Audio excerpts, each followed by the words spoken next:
You ready for a run? You ready for a run? So it's been a little over a month training for the 5K. You ready? Let's go, let's go, let's go. And so far so good, but of course we've had some challenges and bumps in the roads. One of them, the most obvious, the weather. When we first started early May, it was cold, it was rainy. It's finally nice out.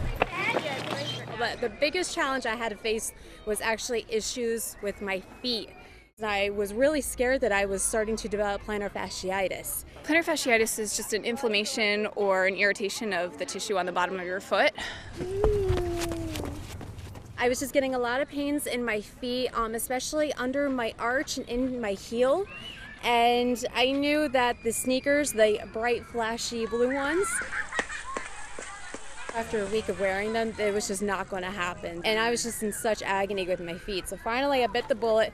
I went to Fleet Feet. Kate, I'm Dan. Hi. Nice to meet you. Thanks for coming in today. The biggest thing I was dealing with was the heel, the pain in my heels, and extending up through the middle part of my foot. It would feel like I was running on glass. It sounds like classic plantar fasciitis. There's a lot of things you can do for it.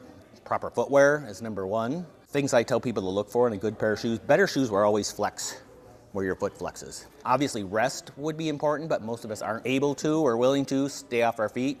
Massage is a good one. Pretty much every single day since all this started developing, I've had the golf ball at work, rolling the foot out, trying to, just when I'm sitting there doing the forecast. Hey there, Storm Team Meteorologist Kate Thornton for the rest of your afternoon. Very nice. At work, when I don't need the full body shot and you only see from waist up, I'm wearing my sneakers with my dress, which is usually my go-to anyways. That's just my style.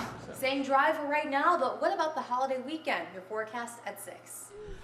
So I just did 4 miles.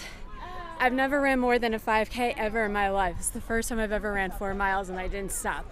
We did pacing where we ran hard and then jogged, but I didn't stop. Major accomplishment tonight.